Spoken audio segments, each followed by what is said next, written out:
Obsession, അമിതമായ ഭ്രമം, സ്നേഹം, ഒഴിയാബാധ. പേരും പോസ്റ്ററും ഒക്കെ കണ്ട് ഇതൊരു സാധാരണ പ്രണയകഥയാണെന്ന് കരുതിയെങ്കിൽ നിങ്ങൾക്ക് തെറ്റി.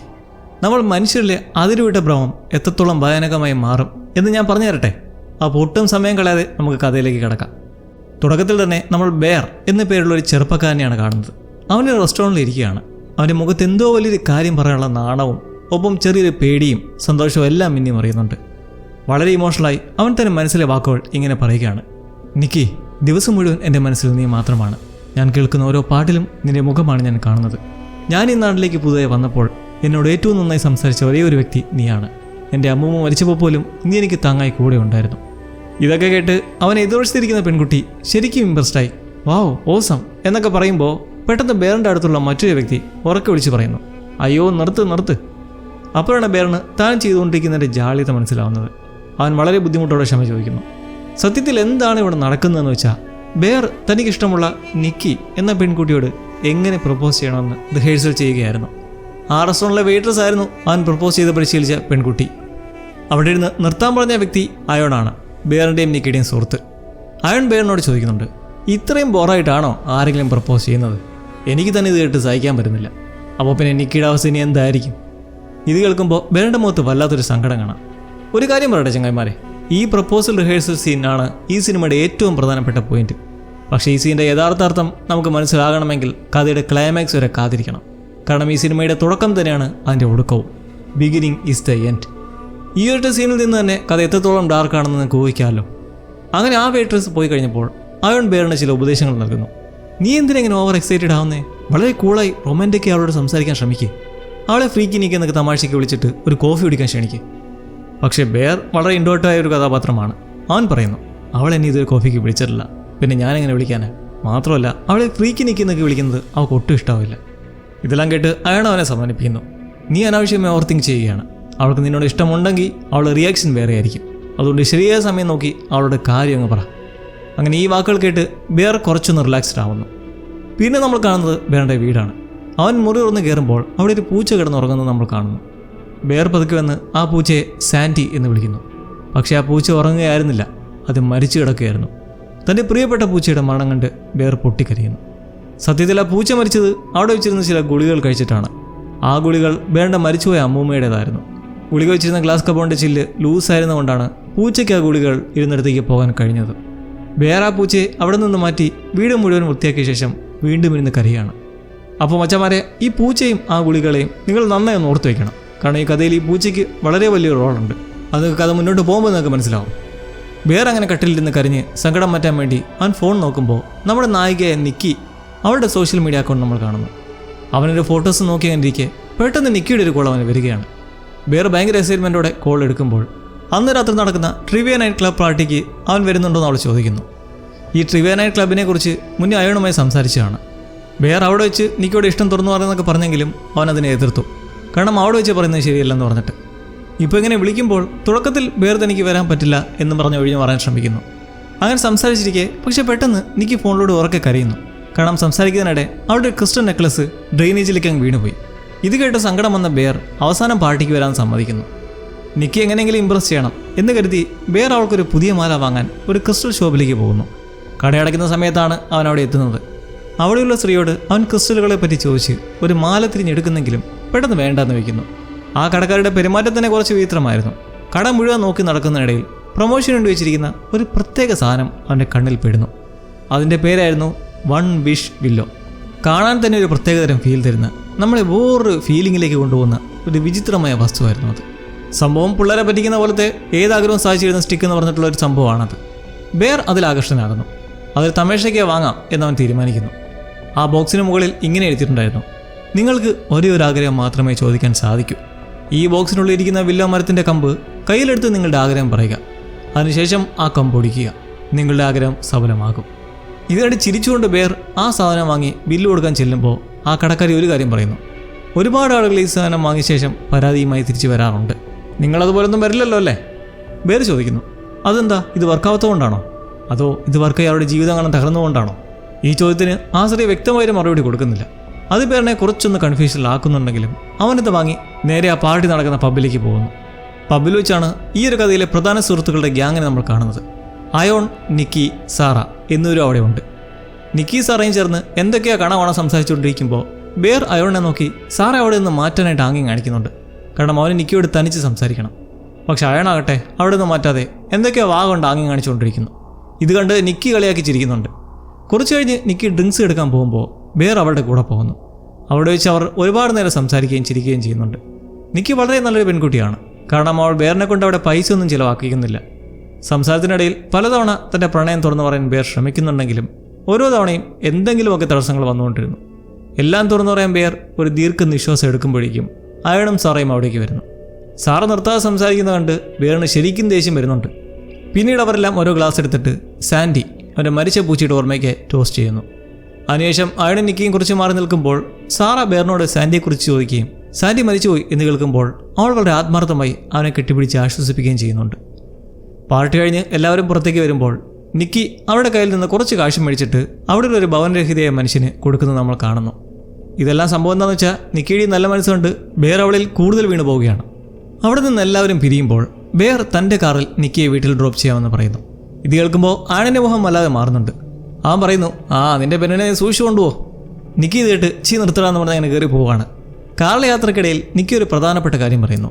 അവൾ തൻ്റെ ഇപ്പോഴത്തെ ജോലി രാജിവെക്കാൻ പോവുകയാണെന്നും അവൾക്കൊരു എഴുത്തുകാരിയാകണമെന്നാണ് ആഗ്രഹം. അവൾ പറയുന്നു, എനിക്ക് ഈ പ്രണയം എന്ന വികാരം ഇതുവരെ തോന്നിയിട്ടില്ല. പക്ഷേ എനിക്ക് അതിനെക്കുറിച്ച് എഴുതണമെങ്കിൽ ആദ്യം ഞാനത് അനുഭവിക്കണം. ഇത് കേട്ടതും ഭയങ്കര സന്തോഷത്തോടെ ബെയർ ചോദിക്കുന്നു, അതായത് അപ്പോൾ എഴുതാൻ ഉദ്ദേശിക്കുന്നത് റൊമാൻറ്റിക് നോവലാണല്ലേ? നിക്കി പറയുന്നു, റൊമാൻറ്റിക് ഒന്നുമല്ല, അതൊരു പ്രണയകഥയാണ്, ലവ് സ്റ്റോറി. ബെയർ അത്ഭുതത്തോടെ ചോദിക്കുന്നു, രണ്ടും ഒന്നല്ലേ? പക്ഷേ നിക്കി അതിന് മറുപടി നൽകുന്നില്ല. ഇവിടെ ഒരു പ്രധാനപ്പെട്ട കാര്യമുണ്ട്. ബെയറിനെ സംബന്ധിച്ചിടത്തോളം റൊമാൻസും പ്രണയവും ഒന്നാണ്. രണ്ടും തമ്മിലുള്ള വ്യത്യാസം അവനറിയില്ല. അതുകൊണ്ടാണ് നിക്കി സൈലൻ്റ് ആകുന്നത്. ഈ ഒരു ഒറ്റ പോയിന്റിലാണ് സിനിമയുടെ കഥ ഗതി മാറുന്നത്. നിങ്ങൾക്ക് സംശയം ഉണ്ടാക്കാം റൊമാൻസും ലവും തമ്മിൽ എന്താണ് വ്യത്യാസമെന്ന്. സത്യത്തിൽ റൊമാൻസ് എന്ന് പറയുന്നത് ഒരാളോട് തോന്നുന്ന ആകർഷണം, അവർക്കൊപ്പം സമയം ചെലവഴിക്കാനും അടുത്തിടപഴകാനുമുള്ള ആഗ്രഹം എന്നിവയൊക്കെയാണ്. അതിൽ കുറച്ച് സ്വാർത്ഥതയുണ്ട്. എന്നാൽ പ്രണയം അങ്ങനെയല്ല. പ്രണയം എപ്പോഴും മറ്റൊരാളുടെ സ്വാതന്ത്ര്യത്തെയും തീരുമാനങ്ങളെയും ബഹുമാനിക്കുന്നു. അവർ സന്തോഷമായിരിക്കണം എന്ന് മാത്രമാണ് യഥാർത്ഥ പ്രണയം ആഗ്രഹിക്കുന്നത്. ചുരുക്കത്തിൽ പറഞ്ഞാൽ റൊമാൻസ് എന്നത് ഒരുതരം സ്വാർത്ഥതയാണെങ്കിൽ പ്രണയം എന്നത് ത്യാഗമാണ്. ഈ വ്യത്യാസം ബെയറിന് മനസ്സിലാക്കാത്തത് കൊണ്ടാണ് പിന്നീട് ഈ കഥയിൽ പല ദുരന്തങ്ങളും സംഭവിക്കുന്നത്. അങ്ങനെ വണ്ടി ഓടിച്ചുകൊണ്ടിരിക്കെ പെട്ടെന്നാണ് താൻ വാങ്ങിയ ഗിഫ്റ്റിൻ്റെ കാര്യം ബെയറിന് ഓർമ്മ വരുന്നത്. ഈ കാര്യം നിക്കിയോട് പറഞ്ഞിട്ട് വണ്ടി നിറങ്ങുമ്പോൾ മറക്കരുതെന്ന് പറയുന്നു, എടുത്ത് തരാൻ വേണ്ടിയിട്ട്. പക്ഷെ നിക്കി പറയുന്നു, എന്തിനാണ് ബെയർ നീ ഇതൊക്കെ വാങ്ങിയത്? എനിക്ക് ഈ സർപ്രൈസ് പരിപാടിയൊന്നും വലിയ ഇഷ്ടമല്ല. ഇതെന്താ കേൾക്കുമ്പോൾ തന്നെ എനിക്ക് എന്താ പോലെ. അതിനുശേഷം നിക്കി ബെയറിനോട് ചോദിക്കുന്നു, നിനക്ക് സാറയുടെ വല്ല ഇഷ്ടമുണ്ടോ? കാരണം ഇന്ന് മുഴുവൻ അവൾ നിന്നെക്കുറിച്ചാണ് സംസാരിച്ചുകൊണ്ടിരുന്നത്. ബെയർ പെട്ടെന്ന് തന്നെ തുറന്നു പറയുന്നു, ഇല്ലില്ല, ഞാൻ അവളെ ഒരു നല്ല സുഹൃത്തായി മാത്രമേ കാണുന്നുള്ളൂ. അപ്പോൾ നിക്കി പറയുന്നു, സാറുടെ പെരുമാറ്റം കണ്ട് അങ്ങനെയൊക്കെയാണ് തോന്നിയത്. പക്ഷെ എനിക്ക് ഒരാളൊരു ക്രഷ് തോന്നിയാൽ അതാരും അറിയില്ല. ഇത് കേൾക്കുമ്പോൾ ബെയറിന് സംശയം വന്നു. അവൾ ഇനി തന്നെ രഹസ്യമായി അങ്ങനെ ഇഷ്ടപ്പെടുന്നോ എന്നുള്ളൊരു പോലെ. നിക്കി കാറിൽ നിന്ന് പുറത്തിറങ്ങാൻ നേരം ബെയർ തൻ്റെ ഇഷ്ടം തുറന്നു പറയാൻ ഒരുപാട് ശ്രമിക്കുന്നുണ്ട്. പക്ഷെ അവന് കൃത്യമായ വാക്കുകൾ കിട്ടുന്നില്ല. അവസാനം അയൺ കൊടുത്ത ആ ചീത്ത ഉപദേശം ഓർത്ത് അവൻ അവളെ ഫ്രീക്കി നിക്കി എന്ന് വിളിക്കുന്നു. കുട്ടിക്കാലത്ത് അവളെ കളിയാക്കാൻ വേണ്ടി വിളിച്ചിരുന്ന പേരായിരുന്നു അത്, ഫ്രീക്കി നിക്കി. ഇത് കേട്ടതും അതുവരെ ചിരിച്ചുകൊണ്ടിരുന്ന നിക്കിയുടെ മുഖം മാറുന്നു. അവൾ ദേഷ്യത്തോട് ചോദിക്കുന്നു, ചേട്ടാ നീ എന്തിനാ എങ്ങനെയൊക്കെ വിളിക്കുന്നത്? എനിക്ക് ഇഷ്ടമല്ല. വേറെ പെട്ടെന്ന് ക്ഷമ ചോദിക്കുന്നു. അപ്പോൾ നിക്കി അവൻ്റെ അടുത്തേക്ക് വന്നിട്ട് വളരെ ഗൗരവത്തോടെ ചോദിക്കുന്നു, നിനക്ക് എന്നോട് ഇഷ്ടമാണോ? നിനക്ക് എന്നോട് എന്തെങ്കിലും തോന്നുന്നുണ്ടെങ്കിൽ അത് ഇപ്പോൾ പറയണം. പക്ഷേ തൻ്റെ ഇഷ്ടം പറഞ്ഞാൽ ഉള്ള സൗഹൃദം കൂടി ഇല്ലാതാകുമോ എന്ന ഭയം കാരണം വേറെ പറയുന്നു, നമ്മൾ നല്ല സുഹൃത്തുക്കളല്ലേ? ഇത് കേട്ട നിക്കി വല്ലാത്തൊരു ഭാവത്തോടെ ഗുഡ് എന്ന് മാത്രം പറഞ്ഞ് അവിടെ നിന്ന് നടന്നു പോകുന്നു. അവൾ തൻ്റെ വീട്ടിൽ കയറി വാതിലടയ്ക്കാൻ ശബ്ദം ബെയർ കേൾക്കുന്നു. ഒരു ചാൻസ് ഒത്തു വന്നിട്ട് തനിക്ക് അവിടെ നിന്ന് പ്രപ്പോസ് ചെയ്യാൻ പോലും പറ്റിയില്ലല്ലോ എന്ന നിരാശയിൽ കാറിലിരിക്കുമ്പോൾ അവൻ ആ 1 വിഷ് വില്ലോ ബോക്സിൻ്റെ അരി ഓർമ്മ വന്നു. ഗിഫ്റ്റ് കൊടുക്കാനും പറ്റിയില്ല, വെറുതെ ആയെന്നുപോലെ. എന്നാൽ താൻ തന്നെ പൊട്ടിക്കാമെന്നങ്ങനെ അത് തുറക്കുകയാണ്. തുറന്ന് അതിൽ നിന്ന് സ്റ്റിക്ക് പോലൊരു സംഭവം പുറത്തെടുക്കുന്നതും എന്തൊരു ട്യൂൺ കേൾക്കാം, ആക്റ്റീവ് ആവുന്ന പോലെ. ബെയർ തൻ്റെ ഫ്രസ്ട്രേഷനിലും സ്വന്തം അവസ്ഥയോടെയുള്ള ദേഷ്യത്തോടെയും ആ കമ്പ് പിടിച്ചുകൊണ്ട് ഇങ്ങനെ പറയുന്നു, നിക്കി ഫ്രീമാൻ എന്നെ ഈ ലോകത്തുള്ള എല്ലാവരെക്കാളും കൂടുതലായി സ്നേഹിക്കണമെന്ന് ഞാൻ ആഗ്രഹിക്കുന്നു. ഇത് പറഞ്ഞ് അവൻ ആ കമ്പ് ഓടിക്കുന്നു. ചുറ്റുപാടും ഒരു വല്ലാത്ത നിശബ്ദത പരക്കുന്നു. ബെയർ വണ്ടി സ്റ്റാർട്ട് ചെയ്ത് പോകാൻ തുടങ്ങുമ്പോൾ അവൻ പതുക്കെ പുറത്തേക്ക് നോക്കുകയാണ്. അവളെ വീടിൻ്റെ മുമ്പിൽ എന്തോ പ്രേതം ബാധിച്ചവളെ പോലെ നിക്കി അനങ്ങാതെ അങ്ങനെ നിൽക്കുകയാണ്. അവൾ അവനെ തന്നെ തുറിച്ചു നോക്കുകയാണ്. ബെയർ വണ്ടി നിർത്തിയതും അവൾ ഓടി അവൻ്റെ അടുത്തേക്ക് വരുന്നു. എന്നിട്ട് ചോദിക്കുന്നു, നീ എനിക്കെന്തോ ഗിഫ്റ്റ് കൊണ്ടുവന്ന് പറഞ്ഞിട്ട് എവിടെ? എന്ത് പറയണമെന്നറിയാതെ ബെയർ കള്ളം പറയുന്നു. അത് ഞാൻ വീട്ടിൽ മറന്നു വെച്ചു, നാളെ വർക്കിന് വരുമ്പോൾ കൊണ്ടുവരാം. അപ്പോൾ നിക്കി അവനെ തൻ്റെ വീട്ടിലേക്ക് ക്ഷണിക്കുന്നു. എൻ്റെ പൂച്ച മരിച്ച സങ്കടത്തിലാണ് ഞാൻ, കുറച്ചു നേരം എൻ്റെ വീട്ടിലേക്ക് വന്നിരിക്കുക. ബെയർ അത്ഭുതത്തോട് ചോദിക്കുന്നു, നിന്റെ പൂച്ചയോ? മരിച്ചത് എൻ്റെ പൂച്ചയല്ലേ? ഇത് കേൾക്കുന്നതും പെട്ടെന്ന് നിക്കിക്ക് തെറ്റിപ്പോയെന്ന പോലെ അവൾ പെട്ടെന്ന് തിരുത്തുന്നു. ഇവിടെ വെച്ച് നമുക്ക് മനസ്സിലാക്കാം, നിക്കി ഇപ്പോൾ സാധാരണ നിക്കി അല്ല, അവൾ ഏതോ ഒരു വിചിത്രമായ അവസ്ഥയിലേക്ക് മാറിക്കൊണ്ടിരിക്കുകയാണ് എന്ന്. അവൾ ബേറിനെ അകത്തേക്ക് വിളിക്കുമ്പോൾ കണ്ണു ചിമ്മാതെ അങ്ങനെ നോക്കി അവനെ സ്നേഹഭാവത്തോടെയാണ് സംസാരിക്കുന്നത്. ബേറിന് സംശയം തുടങ്ങുന്നു. തൻ്റെ ആഗ്രഹം സത്യമായോ എന്നവൻ ചിന്തിക്കുന്നു. അവൻ നിക്കിയോട് ചോദിക്കുന്നു, നിക്കി, നീ വല്ലതും കുടിച്ചിട്ടുണ്ടോ? നിനക്ക് കുഴപ്പമൊന്നുമില്ലല്ലോ. പെട്ടെന്ന് ആ വിചിത്രമായ സ്വഭാവം മാറി മുന്നേ കണ്ട പോലെ നിക്കി സംസാരിക്കുന്നു. അവൾ ഉറക്കെ അലറുന്നു. ബാഡ്, എനിക്കെന്താ പറ്റിയത്? ഞാൻ എന്തിനിങ്ങനെ പെരുമാറുന്നത്? അവൾക്ക് തന്നെ തൻ്റെ മാറ്റത്തിൽ അത്ഭുതവും ഭയവുമുള്ള പോലെ. പക്ഷെ നിമിഷങ്ങൾക്കകം വീണ്ടും അവൾ ആ വിചിത്രമായ അടങ്ങാത്ത താല്പര്യമുള്ള അവസ്ഥയിലേക്ക് തിരിച്ചു പോകുന്നു. അവൾ നേരെ പോയി ബേറിൻ്റെ കാറിലേക്ക് കയറി ഇരുന്നിട്ട് പറയുന്നു, നമുക്കെന്നാ നിൻ്റെ വീട്ടിലേക്ക് പോവാം. ബേറിന് ശരിക്കും പേടിയാവുന്നുണ്ട്. അവൻ പറയുന്നു, നീ വളരെ വിചിത്രമായിട്ടാണ് പെരുമാറുന്നത്, നമുക്ക് നാളെ സംസാരിക്കാം. അപ്പോൾ പെട്ടെന്ന് എനിക്ക് പൊട്ടിക്കരഞ്ഞുകൊണ്ട് പറയുകയാണ്, എൻ്റെ അച്ഛന് ക്യാൻസറാണ്, അദ്ദേഹം ഉടനെ മരിക്കും. എനിക്ക് ഒറ്റയ്ക്കിരിക്കാൻ പേടിയാണ്, ആ വീട്ടിലേക്ക് കയറാൻ പോലും പറ്റണില്ല. ഇത് കേട്ടതും ബേറിൻ്റെ മനസ്സലിയുകയും അങ്ങനെ അവർ അവൻ്റെ വീട്ടിലേക്ക് പോവുകയും ചെയ്തു. വീട്ടിലെത്തിയ ശേഷം വേറെ ആൾക്ക് കിടക്കാൻ തൻ്റെ റൂം കൊടുക്കുന്നു. അവൻ പുറത്തേക്ക് പോകാൻ ഇറങ്ങുമ്പോൾ നിക്കി അവനെ തടഞ്ഞു നിർത്തി പറയുകയാണ്, ദയവായി നീയും ഇന്നെൻ്റെ കൂടെ ഇവിടെ കിടക്കാം. വേറെ ആഗ്രഹിച്ച കാര്യങ്ങൾ ഓരോന്നായി സംഭവിക്കാൻ തുടങ്ങുകയാണ്. പക്ഷെ അവന് സന്തോഷത്തെക്കാൾ കൂടുതൽ ഭയമാണ് തോന്നുന്നത്. നിക്കി അവനെ തൻ്റെ അടുത്തേക്ക് വിളിക്കുന്നു. ഫുൾ ഡ്രസ്സിൽ തന്നെ ഷൂസ് മാത്രം ഉരുമാറ്റി ബേർ ബെഡിൽ കയറുന്നു. നിക്കി അവൻ്റെ തോളിൽ ചാരി കിടക്കുകയും പെട്ടെന്ന് അവൻ്റെ ചുംബനം നൽകുകയും ചെയ്യുന്നു. പക്ഷേ ചുംബിക്കുന്ന സമയത്ത് നിക്കിയുടെ മുഖം പൂർണ്ണമായും മറന്നുണ്ട്. പെട്ടെന്ന് അവൾ ബെഡിൽ നിന്ന് ചാടി ഇറങ്ങി അലർന്നു. ചിന്തനാശമാണ്, എന്തായി നടക്കുന്നേ? ബേറിൻ്റെ ശ്വാസം നിലച്ച അവസ്ഥയിലായി അവൻ. പക്ഷേ കുറച്ച് നിമിഷങ്ങൾക്കുള്ളിൽ അവൾ വീണ്ടും പഴയതുപോലെ വന്ന് തൻ്റെ പെരുമാറ്റത്തിന് ക്ഷമ ചോദിക്കുന്നു. ഞാൻ എന്തോ കണ്ടതുപോലെ തോന്നി, അതങ്ങനെ ഞെട്ടി പെരുമാറിയെന്ന് പറഞ്ഞിട്ട് അവൾ വളരെ ദയനീയമായി കരയുന്നു കണ്ട് ബേർ അവളെ സമാധാനിപ്പിക്കുന്നു. അതിനുശേഷം അവൻ താഴെ തറയിൽ കിടപ്പായ വിരിച്ച് കിടക്കുന്നു. ഉറക്കം വരാതെ ബേർ എഴുന്നേറ്റ് തൻ്റെ ലാപ്ടോപ്പ് ഓൺ ചെയ്ത് ഇൻ്റർനെറ്റിൽ വൺ വിഷ് വില്ലയെപ്പറ്റി സെർച്ച് ചെയ്തു. അപ്പോൾ അവന് ചില വിചിത്രമായ വിവരങ്ങൾ ലഭിക്കുകയാണ്. 1980-കളിൽ ഇതൊരു യഥാർത്ഥ വസ്തുവായിരുന്നു എന്ന് ചിലർ പറയുന്നു. ചിലർ ഇത് യഥാർത്ഥത്തിൽ ആഗ്രഹങ്ങൾ സാധിച്ചു ചേരുമെന്നും ഇത് തലവേന പിടിച്ചാണെന്നൊക്കെ പറയുമ്പോൾ മറ്റുള്ളവർ ചുമ്മാ ഉടായ്പ് എന്ന് എഴുതിയിട്ടുള്ള കുറേ റിവ്യൂസും. ഈ വിവരങ്ങളെ കണ്ട് കൺഫ്യൂഷനായി അവൻ ലാപ്ടോപ്പ് ഓഫ് ചെയ്ത് തിരികെ നോക്കുമ്പോൾ നിക്കി ഇരുട്ടിൽ എഴുന്നേറ്റിരുന്ന് അവനെ നോക്കുന്നുണ്ടായിരുന്നു. അവൾ ചോദിക്കുന്നു, നീ എന്താ ചെയ്യുന്നതെന്ന്. താൻ ബാത്റൂമിൽ പോയാണെന്ന കള്ളം പറഞ്ഞ് അവൻ വീണ്ടും കിടക്കാൻ നോക്കുമ്പോൾ അവൾ അവനെ തൻ്റെ കൂടെ ബെഡിൽ വന്ന് കിടക്കാൻ നിർബന്ധിക്കുന്നു. പിന്നെ നമ്മൾ കാണുന്നത് നേരം പുലരുന്നത്. നിക്കി റൂമിൽ കാണാനില്ല. എന്തൊരു വിചിത്രമായ ഗന്ധം അവിടെ വരുന്നുണ്ട്. പുറത്തിറങ്ങി നോക്കുമ്പോൾ പലയിടത്തായി പൂക്കൾ വെച്ചിരിക്കുന്നവൻ കാണുന്നു.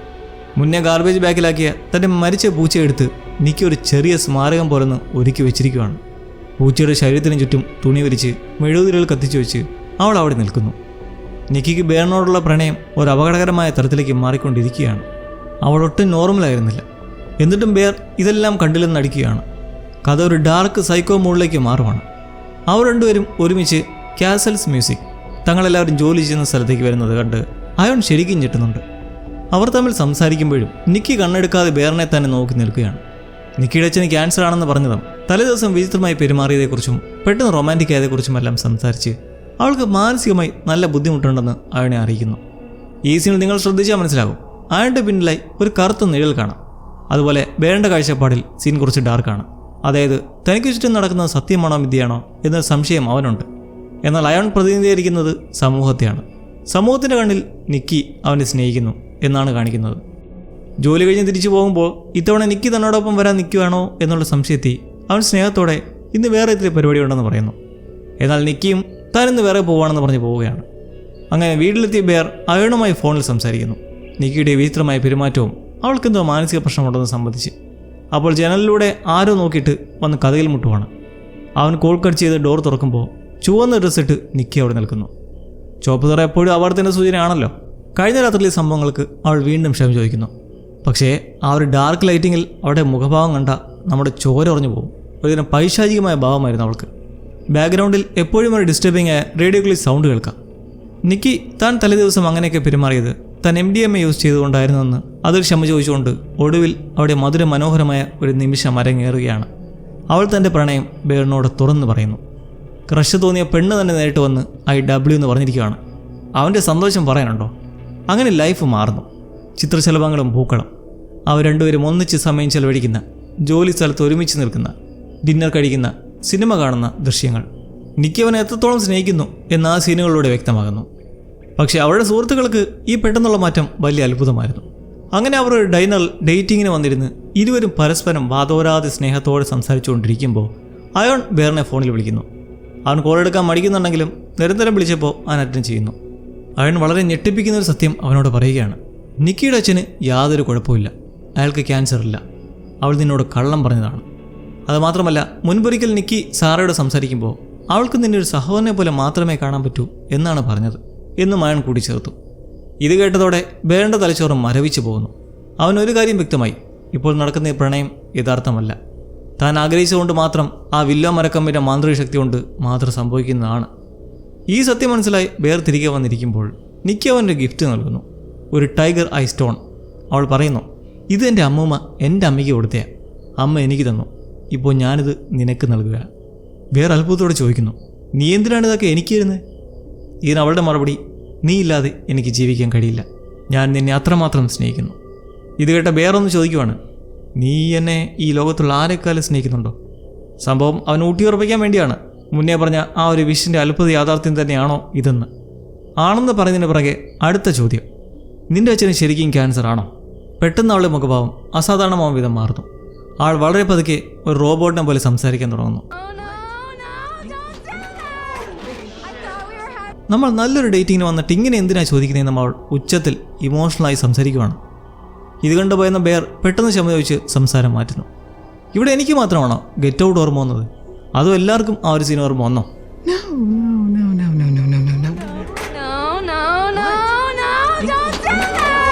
അങ്ങനെ അന്ന് രാത്രി അവർ ഒരുമിച്ച് കിടക്കുമ്പോൾ നിക്കി പൂർണ്ണമായും അവനെ ലയിച്ചിരിക്കുകയാണ്.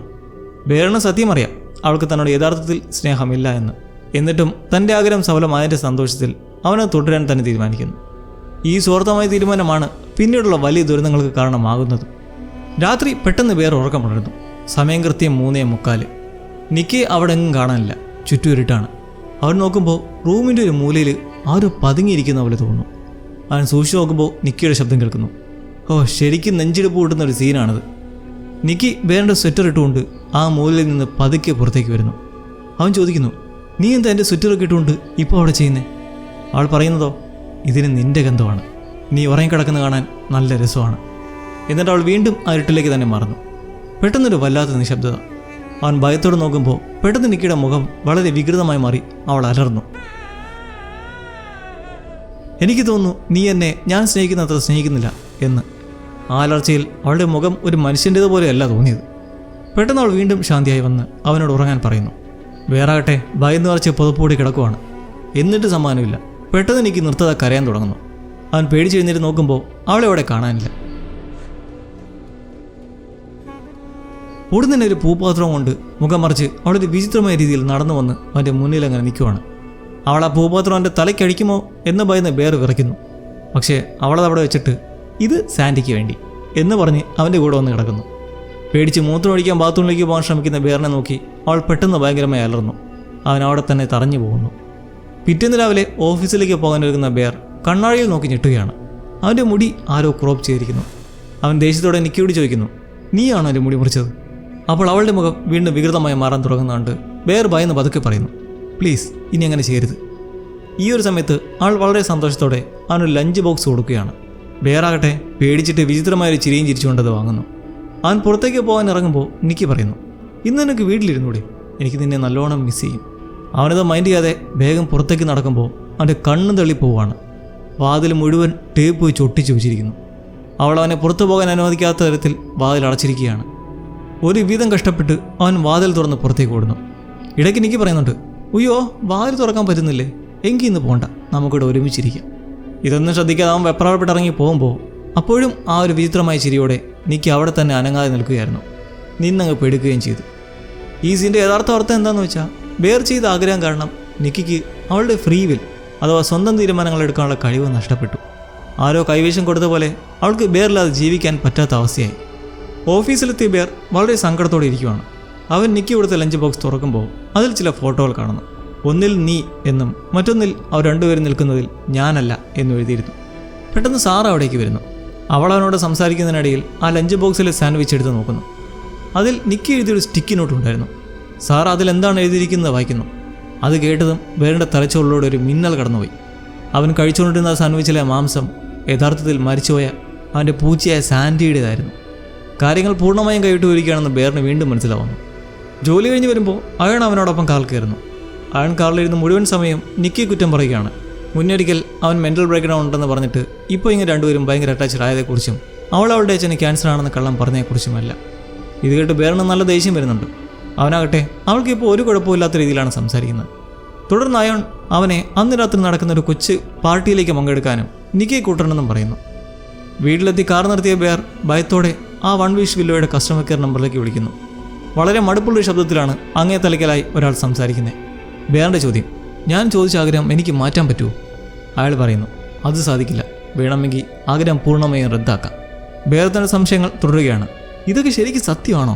നടക്കുന്നതാണോ? നിക്കിനെ സ്നേഹിക്കുന്നത് സത്യമാണോ? മറുപടി ആകട്ടെ, അത് നിൻ്റെ ആഗ്രഹമാണ്. ആ സത്യമാണോ അല്ലയോ എന്ന് നിനക്ക് തന്നെയാണ് അറിയാവുന്നത്. തുടർന്ന് ബെയർ ആഗ്രഹം റദ്ദാക്കാൻ ആവശ്യപ്പെടുമ്പോൾ അയാൾ പറയുന്ന മറുപടി കേട്ട് ബെയർ ഞെട്ടിപ്പോകുന്നു. ആഗ്രഹം റദ്ദാക്കാൻ ഒരേ ഒരു വഴിയേ ഉള്ളൂ, അത് നിൻ്റെ മരണമാണ്. ഈ ഒരു സ്നേഹം സത്യമാണെന്ന് അറിയണമെങ്കിൽ ചോദിക്കാമെന്ന് പറഞ്ഞ് ആ കോൾ റീഡയറക്ട് ചെയ്യാമെന്ന് പറയുന്നതും ഇതെല്ലാം കേട്ട് തരിച്ചു നിൽക്കുന്ന ബെയർ പെട്ടെന്ന് ഫോണിലൂടെ ഒരളച്ച കേൾക്കുന്നു. അത് യഥാർത്ഥ നിക്കിയുടെ ശബ്ദമായിരുന്നു. അവളെവിടെയോ കിടന്ന് സഹായത്തിനായി നിലവിളിക്കുകയായിരുന്നു. ബെയർ ഭയന്ന് ഫോൺ കട്ട് ചെയ്യുന്നു. ഇവിടെ നമുക്ക് ഒരുപാട് സംശയങ്ങൾ വരും. നിക്കി വീട്ടിലല്ലേ ഉള്ളത്, പിന്നെ എവിടെ നിന്നാണ് അവൾക്ക് അറിയുന്നത്? അപ്പോൾ യഥാർത്ഥ നിക്കി എവിടെയാണ്? ബെയർ വീട്ടിലേക്ക് കയറുമ്പോൾ ഇരുട്ടായിരുന്നു. മുന്നേ അവൻ വീട്ടിൽ നിന്ന് ഇറങ്ങിപ്പോയപ്പോൾ നമ്മളെന്താ കണ്ടേ? നിക്കി യാത്ര പറഞ്ഞ് അവിടെ നോക്കി നിന്നല്ലായിരുന്നു. എന്നാൽ ഇപ്പോൾ ലൈറ്റ് ഇട്ടപ്പോഴോ അവൻ കണ്ട കാഴ്ച അവനെ കൂടുതൽ ഭയപ്പെടുത്തി. രാവിലെ അവൻ പോകുമ്പോൾ നിക്കി എങ്ങനെയാണോ നിന്നത് അതേ നിൽപ്പ് തന്നെയായിരുന്നു അപ്പോഴും. അവൻ സംസാരിച്ചാൽ മാത്രമേ അവൾ അനുഭവമുള്ളൂ എന്നൊരവസ്ഥയിലായിരിക്കുന്നു ഇപ്പോൾ. മൂത്രമൊഴിച്ചും ഛർദ്ദിച്ചും വസ്ത്രങ്ങളെല്ലാം നനഞ്ഞ് വളരെ ദയനീയമായ അവസ്ഥയിലായിരുന്നു അവൾ നിന്നിരുന്നത്. അവൻ വന്നപ്പോഴേ പെട്ടെന്ന് ആക്റ്റീവ് ആയതുപോലെ ഉണരുന്നു. നിനക്കെന്താ വയ്യെന്ന് ചോദിച്ചപ്പോൾ കുറേ ക്ഷമ ചോദിച്ചിട്ട് ഞാനിപ്പോൾ തന്നെ കുളിച്ചിട്ടെല്ലാം വൃത്തിയാക്കാം എന്ന് പറഞ്ഞ് അവൾ പോകുന്നു. പൂച്ചയെ തട്ടി സാൻഡ്വിച്ചാക്കിയ കാര്യം വളരെ വേദനയോടെ അവൻ ചോദിച്ചിട്ട് ഇനി അങ്ങനൊന്നും ചെയ്യരുതെന്നും അയാളിൻ്റെ പാർട്ടിക്ക് താനിപ്പോൾ ഒറ്റയ്ക്ക് പോകാൻ പോവാണെന്നും പറയുമ്പോൾ അവൾ പൊടുന്നനെ ബാത്റൂമിൽ നിന്ന് നോ എന്ന ഭീകരമായ ഒരലർച്ച. ഇത് വൻ പ്രശ്നമാണ്. ഒടുക്കം അന്ന് രാത്രി അയാളിൻ്റെ വീട്ടിൽ നടക്കുന്ന ആ പാർട്ടിക്ക് വേറെ നിക്കിയും കൂട്ടി പോകുന്നു. അവിടെ ജങ്ക പോലെയുള്ളൊരു ഗെയിം കളിക്കുകയാണ് എല്ലാവരും. ഓരോ തടിപ്പലക എടുക്കുമ്പോൾ അതിലെന്താണോ എഴുതിയിരിക്കുന്നത് അത് ചെയ്യണം. നിക്കിയുടെ കൂടെ വന്നപ്പോൾ അവൾ തടിപ്പലക എടുത്തിട്ട് അതിലെന്താണെന്ന് വായിക്കാതെ സ്വന്തമായൊരു കഥ പറയുന്നു. ഹാൻസൽ ആൻഡ് ഗ്രേറ്റൽ എന്ന പഴയ കഥയുടെ വളരെ ക്രൂരമായൊരു വേർഷനായിരുന്നു അത്. സഹോദരങ്ങളായ അവരെ അവൾ ഭാര്യ ഭർത്താക്കന്മാരായി മാറ്റി വളരെ വിചിത്രമായ രീതിയിൽ അവതരിപ്പിക്കുന്നു. ഒരു ബന്ധം നിർബന്ധപൂർവ്വം അടിച്ചേൽപ്പിക്കുമ്പോൾ അത് എത്രത്തോളം അവിഹിതമാകും, ഭയാനകമാകും എന്നാണ് അവൾ ആ കഥയിലൂടെ പറയാൻ ശ്രമിക്കുന്നത്. ഒരുതരം അശ്ലീലവും വികൃതവുമായ രീതിയിൽ അത് പറഞ്ഞു നിർത്തുന്നതും എല്ലാവരും പരസ്പരം നോക്കുവാണ്. എന്തോ നടിയത് എന്ന പോലെ. പിന്നീട് ബെയറിൻ്റെ ഊഴം വരുന്നു. അവനെടുത്ത പലകയിൽ നിങ്ങളുടെ ഇടത്തുവശത്തിരിക്കുന്ന ആളെ ചുംബിക്കുക എന്നായിരുന്നു എഴുതിയിരുന്നത്. അവൻ്റെ ഇടത്തുവശത്ത് സാറയായിരുന്നു എഴുതുന്നത്. ഇത് കണ്ടതും നിക്കി പെട്ടെന്ന് എഴുന്നേറ്റ് നിൽക്കുന്നു. ആളുടെ മുഖഭാവം എല്ലാവരും ഭയപ്പെടുത്തുന്നുണ്ട്. അവൾ വളരെ പതുക്കെ സാറയുടെ പിന്നിൽ ചെന്നിട്ട് അവളുടെ കസേര വലിച്ചങ്ങ് മാറ്റുന്നു. ഇപ്പോൾ താനാണ് ഇടതുവശത്ത് തന്നെ ചുംബിക്കുന്ന പോലെ. അങ്ങനെ ചുംബിക്കുന്നതും നിക്കി കുറേ സ്നേഹവാക്കുകൾ അവനോടെ പറയുന്നു. എന്നിട്ട് തങ്ങളുടെ അതിലെ സ്നേഹം ഇവിടെ ആർക്കും മനസ്സിലായില്ലെങ്കിൽ ഇവിടെയുള്ള എല്ലാവരും മരിക്കുമെന്നൊരു സംസാരവും. ഫണ്ണിയാണെന്ന് പറയുന്നെങ്കിലും ആർക്കും ചിരി വരുന്നില്ല. അയാളുടെ ദേഷ്യം വന്ന് അവൻ അവിടെ നിന്നും പോകുന്നു. പെട്ടെന്ന് നിക്കിയിലെ യഥാർത്ഥ നിക്കി പുറത്തേക്ക് വന്നിട്ട് ഉറക്കെ അലറിക്കൊണ്ട് അടുത്തുള്ളൊരു ഗ്ലാസ് ഉപ്പ് എടുത്ത് സ്വന്തം തലക്കടിക്കുന്നു. രക്തം ഒഴുകുന്ന ആ ഒരു കാഴ്ച കണ്ട് എല്ലാവരും ഞെട്ടുന്നു. അവരവളെ തടയാൻ ശ്രമിക്കുമ്പോഴും ബെയർ മാത്രം ഒന്നും മിണ്ടാതിരിക്കുകയാണ്.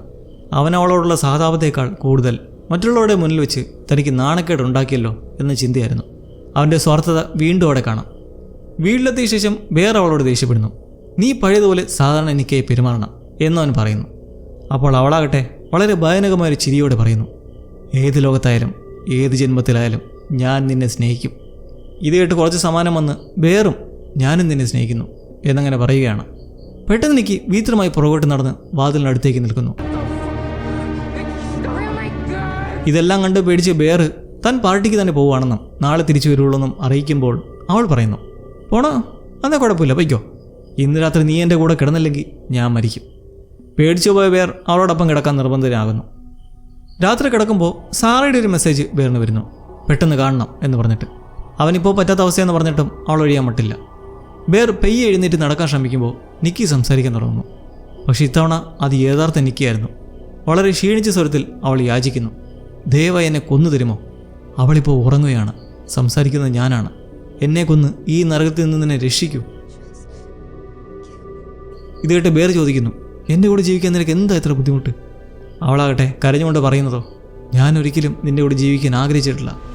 തൻ്റെ ശരീരം മറ്റാരോ നിയന്ത്രിക്കുന്ന അവസ്ഥയിൽ പുറത്തു വരാൻ മരണമില്ലാതെ മറ്റൊരു വഴിയില്ല എന്ന് മനസ്സിലാക്കി അവൾ യാചിക്കുകയാണ്. പക്ഷെ അവളുടെ ആ വേദന മനസ്സിലാക്കാതെ വളരെ സ്വാർത്ഥനായി ബേർ അവിടെ നിന്ന് സാറയെ കാണാൻ പോകുന്നു. കാറിൽ വെച്ച് സാറ വളരെ ഞെട്ടിക്കുന്ന ഒരു സത്യം പറയുകയാണ്. കഴിഞ്ഞ 2 വർഷമായി നിക്കിയും നിന്റെ ബെസ്റ്റ് ഫ്രണ്ടായ അയോണും തമ്മിൽ രഹസ്യമായ റിലേഷനിലായിരുന്നു. ഇത് കേട്ട് ബേർ ഞെട്ടുന്നു. അപ്പോൾ സാറ അവനോട് കൂടുതൽ അടുക്കാൻ ശ്രമിക്കുകയാണ്. സാറയ്ക്കുള്ളിൽ പണ്ടേ ഇവനോട് സ്നേഹമുള്ളതാണ്. ഇപ്പോൾ രാത്രി പാർട്ടിയിൽ നടന്ന സംഭവത്തെക്കുറിച്ച് പറഞ്ഞിട്ട്, നിന്റെ അടുത്ത് വെച്ചിരുന്നത് ഞാനായിരുന്നു ഇപ്പോൾ ഇരിക്കുന്നത്. അതായത് വേറെപ്പോൾ യഥാർത്ഥത്തിൽ ഉമ്മയിക്കേണ്ടത് അവളെയായിരുന്നു, ഇപ്പോൾ അത് ചെയ്യണം എന്ന പോലെ. എന്നാൽ പെട്ടെന്ന് ജനറൽ ചില്ല് തകർത്തുകൊണ്ട് നിക്കി കാറിനുള്ളിലേക്ക് ചാടുന്നു. ഇത് സിനിമയിലെ ഏറ്റവും ഭയപ്പെടുന്ന ഒരു ജംപ് സ്കെയർ സീനാണ്. നിക്കി സാറെ ആക്രമിക്കുകയാണ്. ഒരു ചൂടുവെട്ട സ്റ്റിയറിംഗിൽ വെച്ചിട്ട് അവളുടെ തല ആഞ്ഞടിച്ച് പൊട്ടിക്കുകയാണ്. ആ തലയൊട്ടി ചതഞ്ഞരയും വരെ. ബേർ ഷോക്കായി അങ്ങനെ നിൽക്കുക. അവൻ്റെ സമനില പോലും തെറ്റുന്ന അവസ്ഥ. നിക്കി അവനെ കണ്ടിട്ട് കുറേ സോറി പറഞ്ഞിട്ട് നമുക്ക് ഈ ബോഡി മാറ്റണം എന്നൊക്കെ പറയുമ്പോൾ, പക്ഷേ ബേർ നിക്കിയെ തടയുന്നതിനോ എന്തിനെങ്ങനെ ചെയ്തതെന്നൊന്നും ചോദിക്കുന്നതിന് പകരം അവൾക്ക് സഹായിച്ചു കൊടുക്കുകയാണ് ചെയ്യുന്നത്. കാരണം കാര്യങ്ങളൊക്കെ കൈവിട്ട് പോയി എന്നവന് വ്യക്തമായി മനസ്സിലായി. കാരണം നിഷ്ഠുരമായൊരു കൊലപാതകം വരെ നടന്നിരിക്കുകയാണ്. ബോഡി ഡംപ് ചെയ്യുന്ന കാര്യം ഇനി ഞാനായിട്ടെന്ന് നിക്കി എന്ത് സ്നേഹത്തോടെയാണ് അവനോട് പറയുന്നതെന്ന് നോക്കണം. നിയന്ത്രണം ബോധവും തിരിച്ചു വന്നതും ബേർ ആ ക്രിസ്റ്റൽ ഷോപ്പിൽ പോയി പുതിയൊരു 1 വിഷ് വില്ലോ വാങ്ങാൻ ശ്രമിക്കുന്നു. താൻ ചോദിച്ച ആഗ്രഹത്തിന് വിപരീതമായൊരാഗ്രഹം ചോദിച്ച് ഇത് അവസാനിപ്പിക്കണമെന്ന് അവൻ കരുതുന്നു. അങ്ങനെ 3 വില്ലോ സ്റ്റിക്കുകൾ കൂടി അവൻ വാങ്ങുന്നു. ആദ്യം അവൻ തന്നെ ഒരെണ്ണം എടുത്തിട്ട് നിക്കി എന്നെ ഒരു സുഹൃത്തായി മാത്രം കാണണം എന്ന് ആഗ്രഹിക്കുന്നു. പക്ഷെ ആ കമ്പ് ഒടിയുന്നില്ല. കാരണം ഒരാൾക്ക് ഒരാഗ്രഹം മാത്രമേ സാധിക്കൂ.